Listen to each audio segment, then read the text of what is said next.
ሂራ ልብ አንጠልጣይ የህይወት ታሪክ ክፍል 2 ደራሲና ተራኪ ረዚቃ መሐመድ። ለዚህ ቻናል አዲስ ከሆናችሁ ላይክ፣ ሼር እና ሰብስክራይብ እያደረጋችሁ ቤተሰቦቼ እንድትሆኑ በታላቅ አክብሮት ተጋብዛለሁ። ቪዲዮ ላይክ በማድረግ ጀምሩ።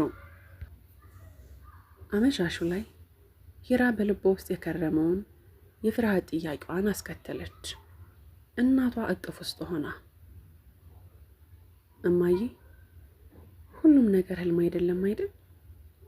የእውነት አጠገቤ ነሽ አይደል? አለች ባለማመን ስሜት።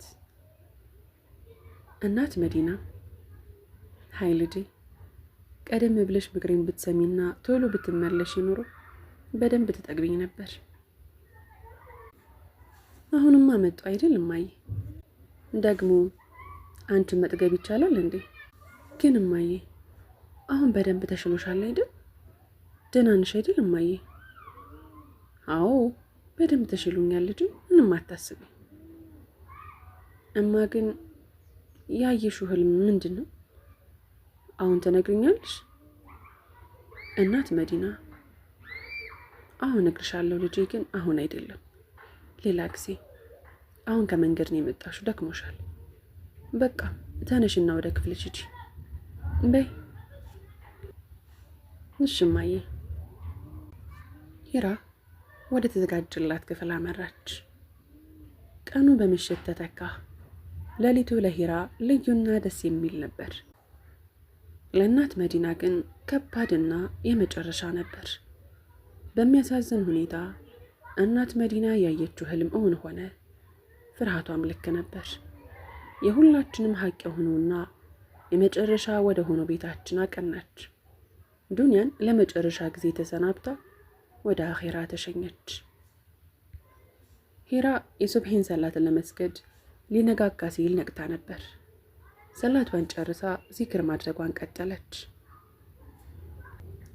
ቤታቸውን በደንብ እየቃኘች ከእናቷ ጋር የኖሩትን የድሮ ህይወታቸውንና በአረብ ሀገር ላይ ስላሳለፈችው ልፋትና ድካሟ እያውጠነጠነች በሀሳብ ብዙ ተጓዘች። ፌርዲ አጅሪት ነቅተሻል እንዴ? ልቀሰቅስሽ ነበር እኮ አመጣጤ አለች። አንቺ ሰነፍ፣ ሁሌ በዚህ ሰዓት ነው እንዴ የምትነቂው? አለች ሂራ። አይ ዛሬ ረፍት ላይ ስለሆንኩ ነው። እና አዳር አሪፍ ነበር? ቆንጆ ነው። እማዬ ልቀሰቅሳት ነበረ፣ ግን በዚህ ሰዓት ባትነቃስ ብዬ ፈራሁ። ኧረ አክስቴ ሁሌም ቀድማን የምትነቀው። ምናልባት ዛሬ ደክሟት ይሆናል። ያው ደስታም እኮ ያደክማል ይሆናል። በቃ እንደዛ ከሆነ ሂጂ ልቀስቅሳት። እሺ በቃ እኔ ቁርስ ሰራለሁ። ሂራ ወደ እናቷ ክፍል ዘልቃ እናቷን መቀስቀስ ጀመረች። እማዬ፣ እማ ተነሺ፣ የሱቢ ሰላት እያለፈች ነው። እማ ተነሽ እንጂ። ከእናቷ ምላሽ አጣች። ሂራ ተደናገጠች። አሟት እንደሆን ብላ በኃይለኛው ሰጋች። እማዬ ተነሽ እንጂ፣ ስገድና የምወደውን ጨጨብሳ ስሪልኝ። እማዬ ምን አመመሽ እንዴ? መልስ የለም። እማዬ ምን ነው ዝም አልሽኝ? ተነሽ እንጂ እማዬ። እሺ በቃ ከሰገድሽ በኋላ ድጋሚ ትተኛለሽ። አሁንም ግን መልስ የለም። ያ ረቢ፣ የልቧ ትርታ ጨመረ። እማዬ፣ እናቴ ንቂ እንጂ፣ አዋሪኝ እማዬ። ለምንድን ነው ዝም የምትይው? የሂራ እንባዎች ያለ ፈቃድ መዝነብ ጀመሩ። ፍርሃት ልቧን በኃይል አስጨነቀው። እማዬ፣ እማ፣ ወይኔ ጉዴ! ከፍ ባለ ድምፅ ፌርዲ ብላ ተጣራች። ፌርዲ ወዲያውኑ ሮጣ መጣች። ቢስሚላህ፣ አስደነገጥሽኝ እኮ። ምንድን ነው? ምን ተፈጠረ? ፌርዲ አላውቅም። እናቴ ግን እያወራችኝ አይደለም። ብዙ ጊዜ ቀሰቀስኳት፣ ግን ምንም ምላሽ የላትም። ሰውነቷ ቀዝቅዟል ፌርዲ። እየተነፈሰች አይደለም። ፌርዲ ድንጋጤዋ ሳይለቃት ወደ እናት መዲና ተጠጋች። አክስቴ፣ የኔ ወድ አክስት፣ ምን ሆንሽብኝ? ቆይ ከዚህ በፊት እንደዚህ ሆና ታውቃለች? አረ በጭራሽ እህቴ። አክስቴ ምንድን ነው የሆንሽው? ዓይንሽን ግለጪ። ፌርዲ ነገሩ ገብቷታል። የእሷን እንባዎች ፈሰሱ። ፌርዲ ለምንድን ነው የምታለቅሽው? ቶሎ ብለሽ ጀማልን ጥሪው። አሁንም ሂራ ጀማልን ከፍ ባለ ድምፅ ተጣራች። ሂራ አሁንም እየተርበተበተች ምናልባት በሽታው አገርሽቶባት ይሆናል ጀማል።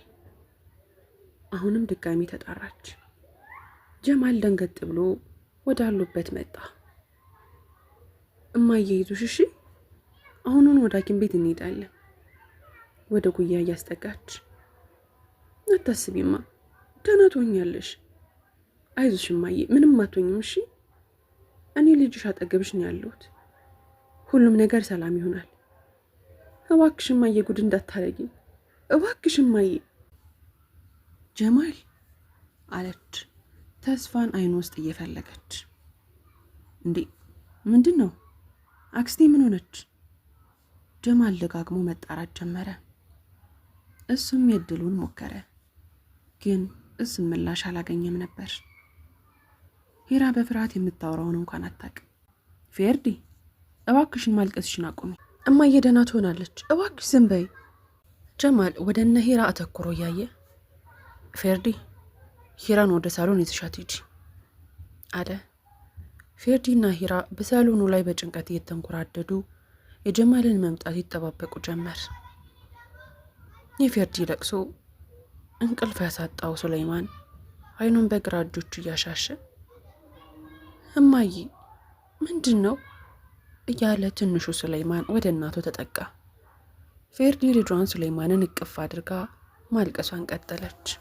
የሂራም ልብ መፍራቱን ቀጥሏል። በስተመጨረሻ እውነታውን ለመናገር ጀማል ከመኝታ ክፍል ወጣ። እሱም አይኖቹ በእንባ ርሰዋል። ፌርዲና ሂራ ከጀማል የሚወጣውን ቃል ለመስማት እጅጉን ጓጉተው በአይኖቻቸው ጠበቁት። ሂራ ምን ጀማል? እናቴ ነቃች? ደህና ነች አይደል? ምንድን ነው ግን የሆነችው? ብላ ምላሹን የምትፈራውን ጥያቄ ጠየቀችው። ጀማል አይኖቹ እንደቀላ እንባውን እየጠረገ የእናት መዲናን ሞት አረዳቸው። በጣም አዝናለሁ ሂራ፣ አክስቴ ግን ተለይታናለች ሲል ከባዱን መርዶ አረዳቸው። ሁኔታው አስደንጋጭ ነበር። ማንም ያልጠበቀው ዱብዳ። የሂራ እጆች መሬት ላይ አረፉ። ሰማይ ተደፋባት። ልቧም ክፉኛ ተሰበረ። ትንፋሿ ተቆራረጠ። በቅጡ እንኳን ለአንድ ቀን ያልጠገበቻትን እናቷን በግድ ተሰናበተቻት። የከረመ ናፍቆቷን ሳትወጣ ሌላ ናፍቆት ታከለባት። ተስፋ ከሰመ። ደስታዋን ሙሉ ለሙሉ ከሷ ራቀ። እናት መዲና እንደተናፈቀች ተሰናበተች፣ ተሸኘች።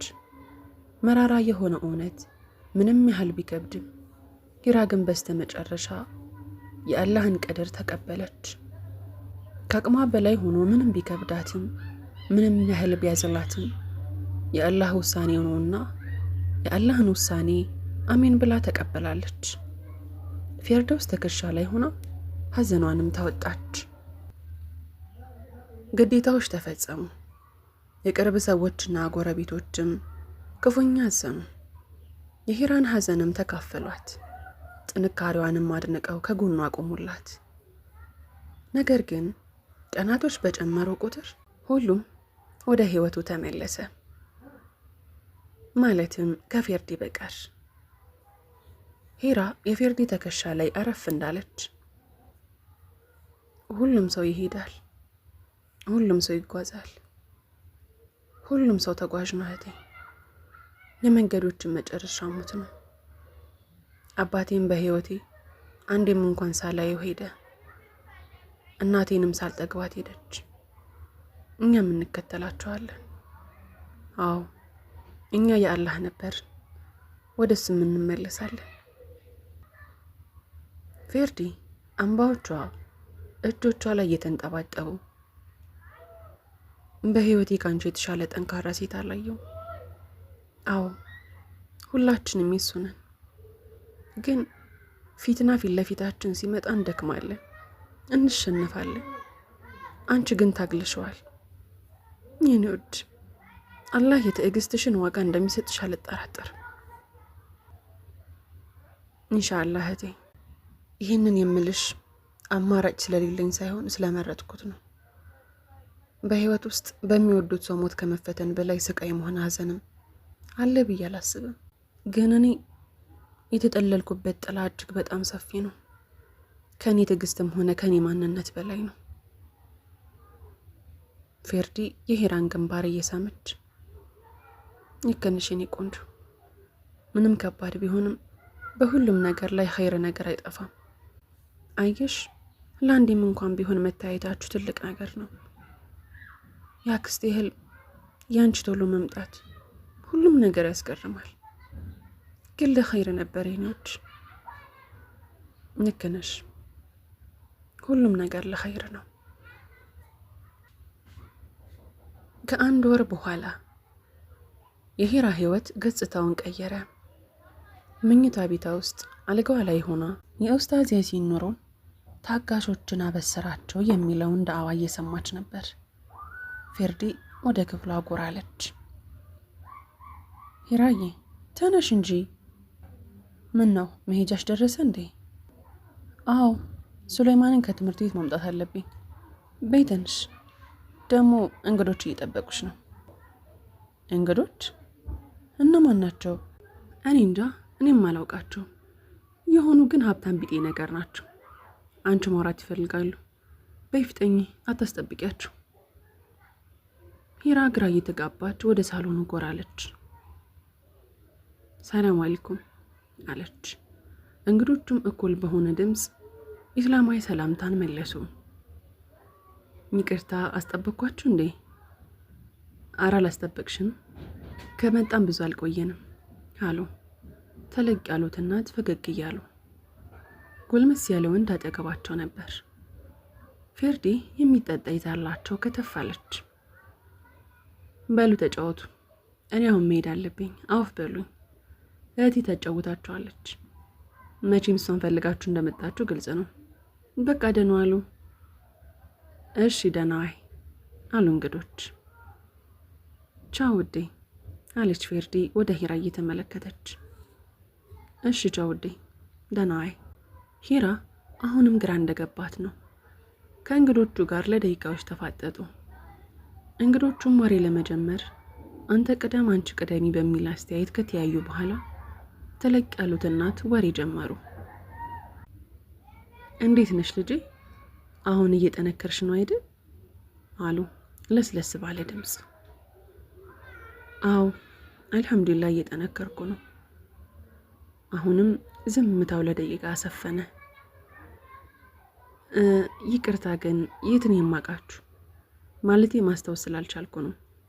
ብትነግሩኝ ደስ ይለኛል። ወይዘሮ ሶፊያ ወሬውን ቀጠለች። ልጄ ትንሽ ግራ እንዳጋባንሽ ግልጽ ነው፣ ግን እኛን አታውቂንም፣ እኛን የምናቅሽ።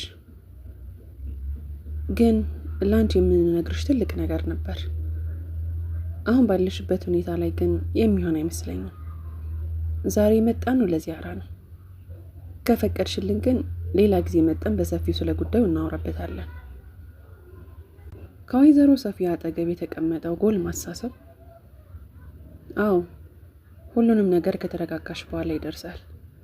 አመጣጣችን ያንቺን ደህንነት ለማረጋገጥ ነው አለ።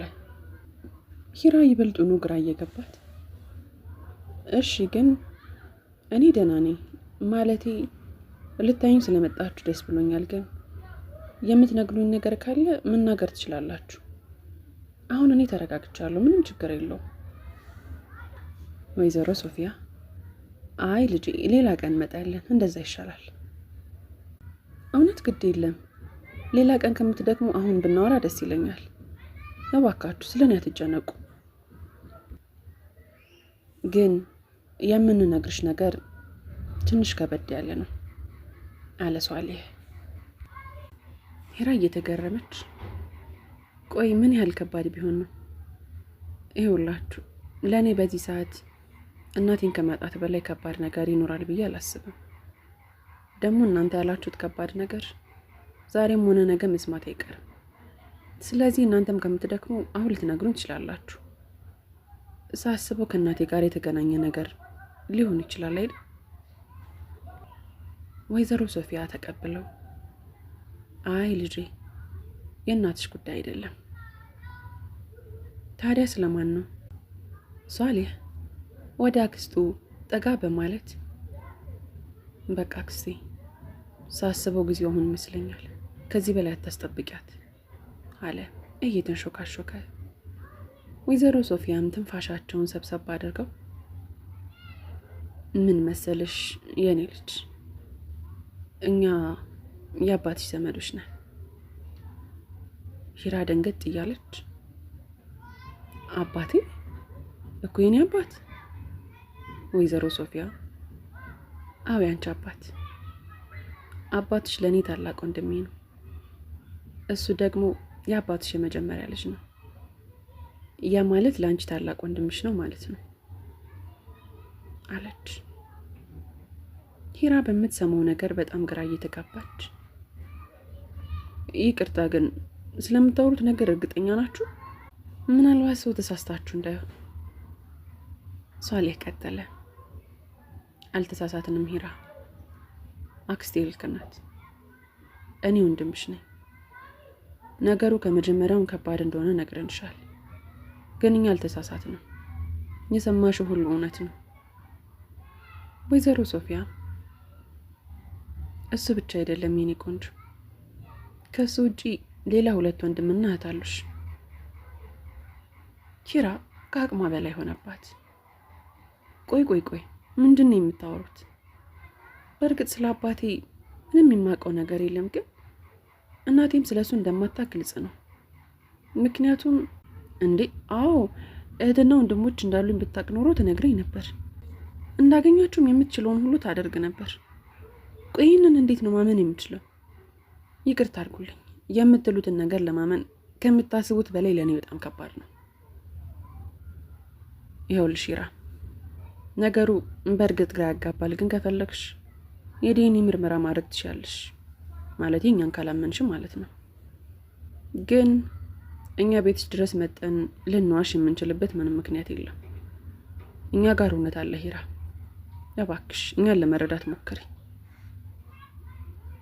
ሂራ ሷሊህን ትኩር ብላ እያየችው ለማመን የከበዳትን እውነት እንዲህ ስትል ጠየቀችው። እና ቆይ አንተ የምር ወንድሜ ነህ? አዎ እኔ ታላቅ ወንድምሽ ነኝ። ሚስጥሩ እየተገለጠ ሲመጣ እውነታውን ለመቀበል ሂራ በጣም ከበዳት። ከብዙ ዝምታዎች በኋላ ሂራ አንደበቷን ፈታች። ምን እንደምላችሁ አላውቅም፣ ግን የምትሉት ነገር እውነት ከሆነ ታዲያ ለምን ይሄ ታሪክ እስካሁን ተደበቀ? ለምን? ለዚህ መልስ አላችሁ? ለምን እስካሁን አልፈለጋችሁኝም? ለምን? ብቻዬን ነው ያደግኩት፣ ብቻዬን። ታዲያ ለምን አሁን?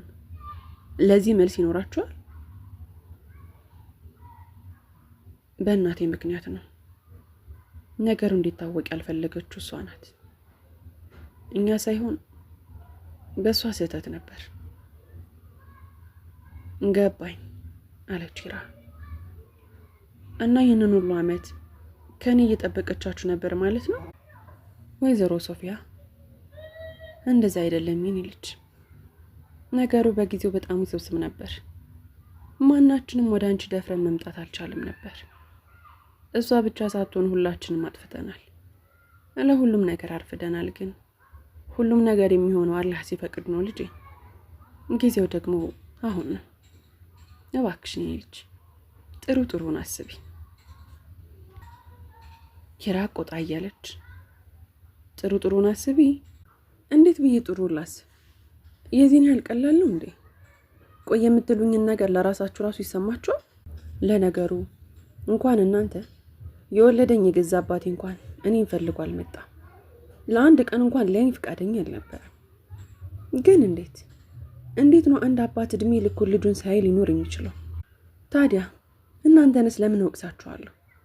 ጥፋተኛው አባቴ ነው፣ ሌላ ማንም አይደለም። ሂራ እንባዎቿን መቆጣጠር አልቻለች። በሁኔታው በጣም ተረበሸች። የሰማችው ታሪክ ለማመን ከመክበዱም በላይ ታሪኩ ትልቅ ጥያቄን ፈጠረባት። እንደምንም ስሜቷን ተቋቁማ የማይቀረውን ጥያቄ ጠየቀች። ግን እሺ ይሁን፣ ሁሉም ነገር አንድ ሆኗል አይደል? ግን አሁን ለምን መጣችሁ? ማለቴ እንዴት አሁን ልታዩኝ ፈቀዳችሁ? ምን አዲስ ነገር ተፈጠረ? ሂራ በግርምትና በቁጣ ወደ ሁለቱም አፈጠጠች። ውድና የተከበራችሁ የምስኪ ዩቲዩብ ቻናል ተከታታዮች ሂራ ክፍል 3 ይቀጥላል። ታሪኩን ከወደዳችሁት እና ከተመቻችሁ ላይክ፣ ሼር፣ ሰብስክራይብ በማድረግ ቤተሰቦች ይሁኑ።